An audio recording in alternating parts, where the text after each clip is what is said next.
Hey guys, it's Pool Zen Master here. I'm gonna show you today how to replace this whole multi-port valve. I've had a leak in this for a while. I think my learning mistake, which I didn't realize, because there's a sticker here where I couldn't see that says don't screw these things in more than like a turn or two, like a turn and a half at the most, once you get them hand tight. So my mistake, I think I turned these in too tight like long ago because I had a leak and I was trying to tighten it, and the seam in this plastic cracked. So read this label. I'll show it to you later when I get it out, or I'll show you the new one. So the whole thing is hand tight. Get these things hand tight and then turn them only like one turn, maybe one and a half with a pair of wrench or pliers, so that it doesn't crack the plastic. So I'm gonna replace this whole thing because I got like 2 or 3 years out of this weld, this JB Weld being on here, but it's just the other day it was leaking, like shooting out of it. So I'm gonna just replace the whole thing so I don't have to worry about it, because I constantly have to empty these buckets like every day. So it's getting really old, and the price of this came down too. It was like only like 150 bucks where they used to be 300. So I'm gonna show you as much of this as I can. Here's the new valve. What I did earlier that I'm not going to show you is I took this lid off and took this unit out and lubricated the seal that's in there. There's a gasket in there for the multi-port valve. I lubricated that, and there's also a gasket like on the inside edge of the piece that comes out of here, like an O-ring that you want to lubricate that O-ring and the seal inside. And when I do this, I'm also gonna like lubricate with petroleum jelly, these O-rings that go to the tank. First thing I gotta do is let the water out of the tank, because we're gonna take this off, right? So you gotta lower it down below this bottom hole, right? Or else it's gonna flood in this garage. So I'm just gonna do this and let the air out. That should drain down most of the way, at least below the level of this band, and I'm going to open it up to see how low it is. If I have to, I'm going to open my bottom valve. If you don't have that, you just have like a plug here. I'm going to let the rest out the bottom and get it down below that certain level. Probably seen me do this before. We're going to loosen this thing up and take it off. So as you can see, the water's only like 2 or 3 inches below the edge of the surface here. So I'm gonna put my valve on closed right now. Put my valve on closed so no water runs back into this tank. And then I'm gonna open up my bottom valve here and let the tank run down until it gets below like that bottom edge there, the bottom edge of this right here.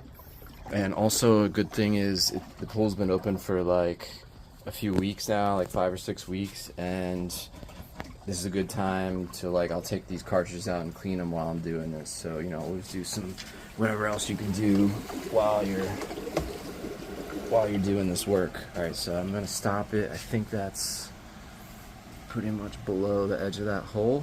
So I'm gonna stop the valve there. Yeah, I got that right there, just down below that bottom hole. And now I'm gonna start cutting. So get ready for this cutting. I'm gonna cut right here so I could reuse this piece with this little nub. So I'm gonna cut it off here. I'm gonna take this ground, whatchamacallit thing out. These are not reusable. All this stuff pretty much to here. I'm gonna leave this so I can just replace from here pretty much to here. And then this one is more difficult because these are also close together. I have nothing I can reuse here. So I'm just gonna cut this stuff and take it out.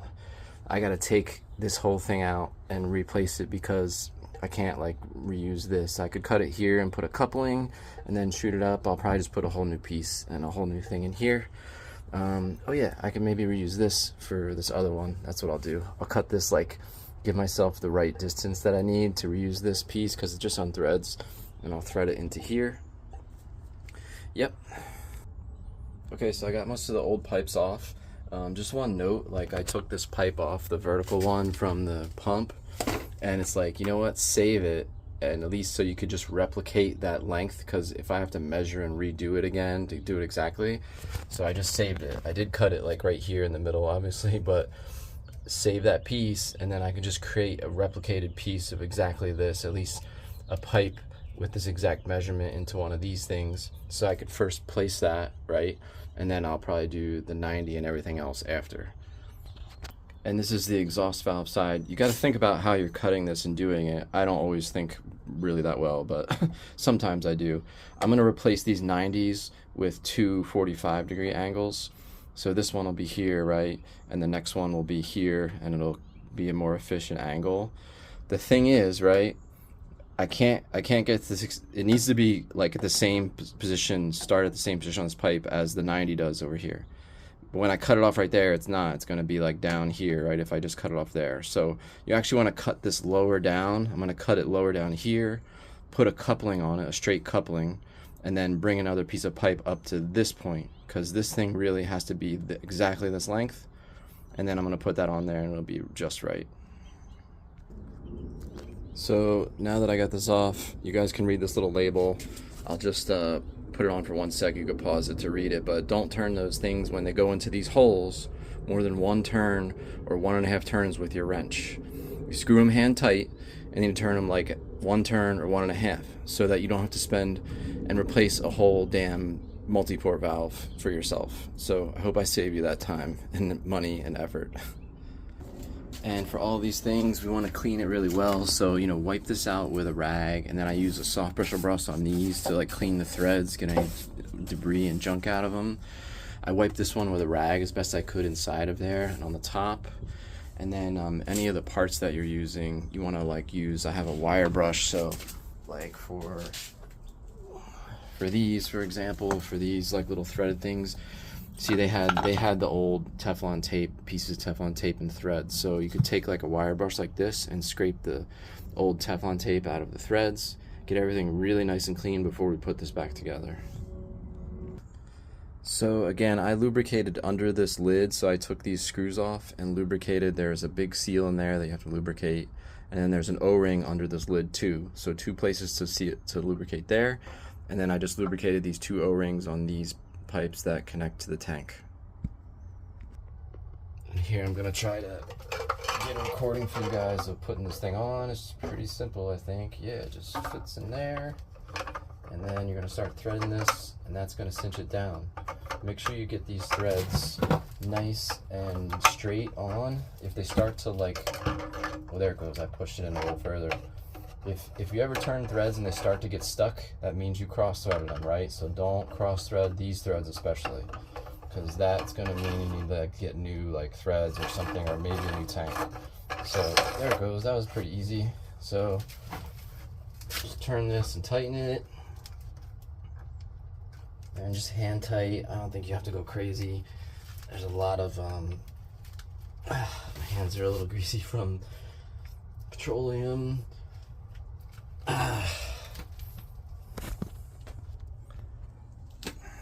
Yeah, there we go. Okay, so I'm gonna try to fabricate a piece for this, and so you can see closer up, measuring this piece, that piece is 8.5 inches. So 8.5 inches will take me right inside of this little adapter. All right, I'm gonna show you guys how to do one of the PVC joints, okay? So I'm just gonna show you how to do one PVC. The rest I'm just gonna do them without showing you, but since I cut this, this piece was actually, this was the end that was there, and I just cut, actually no, the end that was on it was nice and straight. So I'm gonna put that to be the vertical part, so the 90 that I put on is on there, so it's nice and straight. I'm gonna put this worst cut, which I just did with my hacksaw, which is always how it comes out, on the bottom. But all you do is take your primer. You got this purple primer. You're gonna clean it. So we're gonna clean this about 1 inch on the end. Clean it. This stuff takes like the ink, dirt, whatever, right off. You should be able to see like these little letters and words come off of the pipe. Okay. While I'm at it, I'm just gonna do the other end, because this is like a piece that I just want to have ready to go. So I'm gonna do both ends while I'm at it here. Again, about 1 inch from the end. You can roll it if you're able to. As you can see, the words are coming off. I'm taking that off. Make sure you have some ventilation. This stuff is really strong when you do this.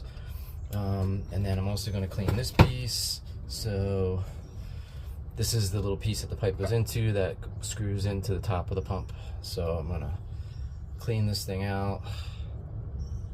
Oh, don't drip it on yourself. It's kind of funky. Make sure you have a lot of rags and some things around to clean. So that's nice and ready now. And then all we're gonna do is take the glue, and again, here's this stuff, you know, it's whatever kind of, I just got the heavy duty kinds. We're gonna put, first I'm usually put stuff, glue inside of the rim of this thing. Do that first, because the inside won't like dry out as fast. This stuff dries pretty quick, so you gotta like do it in like a few seconds. So I'm putting some on the outside, and then I'm gonna screw these things together. Screw it together. It's probably gonna be like drippy, so give it a twist. Like, you don't have to go crazy twisting. I just like, you gotta get at least like a little quarter turn twist when you put it on. You kind of can hold pressure, and it's dry. Like after a few seconds, this is dry. Yeah. Okay, so I'm just going to show you Teflon tape too. So Teflon tape, you need to wrap it, you need to get at least like 3 good wraps on it, and you need to wrap it the direction that the threads are threading into the thing. So I'm going to wrap it, this is going to spin this way, right, going in. So I'm going to wrap it this way, and that way, no, I'm going to wrap it this way. And this is one of these things you got to think about before you do it, so that the tail ends up this way and gets dragged. If you do it the other way, the tail will get pushed, and it'll come undone as you're like threading it in, and you don't want that to happen. So gotta get 3 good wraps. Okay, this is 1, and this is, try to keep it tense the whole time, 2, nice and flat and stretch, and this is 3. They told me 3 is the magic number. I'm gonna do like a half, just to be safe. I think that'll be okay. Alright, you got your Teflon. I also like would put some pipe sealant on it sometimes, just as a backup. So let me do that, hold on. So I have this pipe thread sealant. I just put a little layer of it on behind the tape. I think that'll just help be like kind of a backup. I always hate these things because something always leaks and you're just like, what the hell? And let me just like kind of double up, and hopefully this will be a little extra security from leaks. Alright, and this is my piece. Remember, I said keep that old one because this, like, you can be able to just make it without having to measure or think. Matches it exactly. Now I'm going to take it and put it into the pump. So it's all there, all good. Nice and loose hands when you're turning this. If it gets real difficult to turn, it means you cross-threaded. So just back it out and start over again. I'm going to turn this till it gets most of the way down, and then I probably have to grab my pliers to finish it. Finish turning it. So, where are they? Hold on one sec.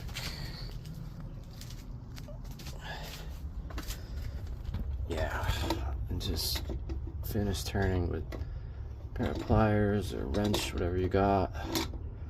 Nice and gentle. Don't ever force things, especially all this plastic shit. Plastic shit cracks and breaks sometimes, and man, you don't want that to happen. Oh boy, I hate doing this, but I think the housing of this pump is safe. Like other things like those T's or PVC parts, they will just like crack and break. But this, we don't want to get any leaks, so I'm gonna seal it down pretty tight. And there we go.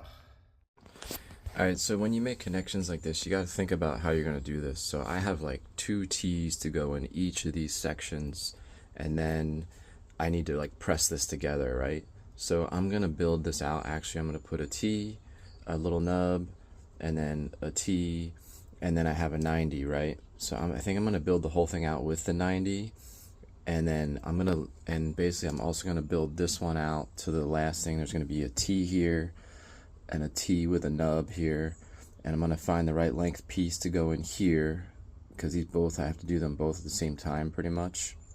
I'm going to get that all ready, and I'm gonna pull this tank and lean it back a little bit, and then I can put the glue on and like press it together. So I'll show you that in a sec, hopefully. Okay, so I just want to show you guys the bonding fitting. Like this is, I'm basically threading this this bonding piece, this fitting, into like this little threaded coupling. So that threaded adapter goes into this T. This is just like a normal 1.5 inch T, 1.5 inch on all points. And that's, I'm doing a separate video just to tell you about bonding, but putting this back in, wanted to show you that I Teflon taped it and I'm threading it in. So you can just see partway through the building this, I got my 2 T's for the chlorinator, in and out, and then my bonding T here. I'm gonna connect that wire soon. So now I just need another T for the ozone, and then I'm gonna like try to pop these together. Like I can move this whole tank on this side, so I'm gonna put a nub on here. I'm gonna put everything on here with like, I think I might put the 90 on there, and then just push this into those holes to like glue them together for the final connection. Okay guys, so I'm almost at the moment of truth here where I'm gonna connect these. So you always wanna like check, make sure everything's lined up really well. I had like to shim my pump. My pump sits on like a brick here, so I had to put some extra shims to bring this thing up just the right level. You want to have something like a level like this to like check your alignment, you know, like you want to be able to check that everything's lining up pretty straightly, because you don't want too much tension on these pipes once they're connected. You also want to take these and kind of like dry fit check, make sure they're fit. This is a little big, and so is this one, but I have a little room to play with because like my pump or my tank, I can move my tank over a little bit. The plumbing from the pool kind of fixes the pump in place, right? But the tank I can move a little bit because it's just like connected and sitting here in the garage. So I'm gonna slide the tank out a little bit on this edge of this brick when I go to do this and push it in, and then it should be fine. Yeah, and then also it's a good idea to like have some marks on where your tank sits, maybe, so like you know where to line it up. Kind of helps. Just another little thing there. Okay, so I'm gonna put glue in here and glue in here, and then on those two, I'm gonna push this thing together real quick. I'm not gonna be able to show you that. Okay, and there it is. It's all matched up. You guys missed this brilliant moment I had where I realized I should just empty this tank a lot so I could easily move it over and connect these 2 sets of pipes. Okay, everything's connected. Got my chlorinator connections, my ozone, my bonding wire. So I'm gonna just clean the cartridges out and then hopefully start this thing up in a few minutes.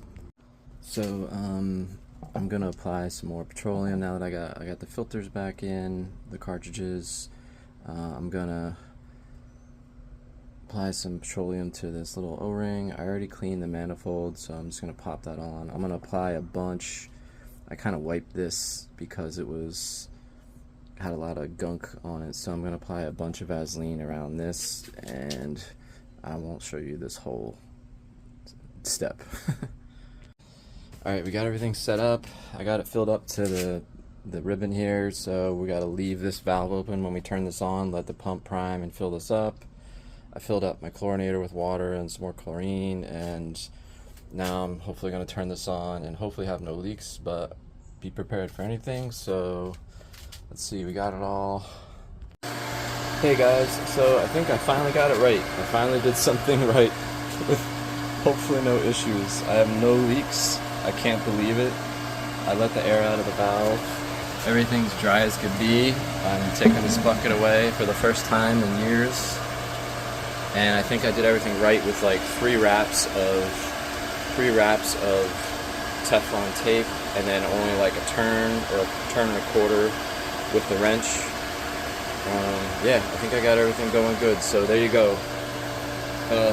Multiport valve replacement in 20 minutes.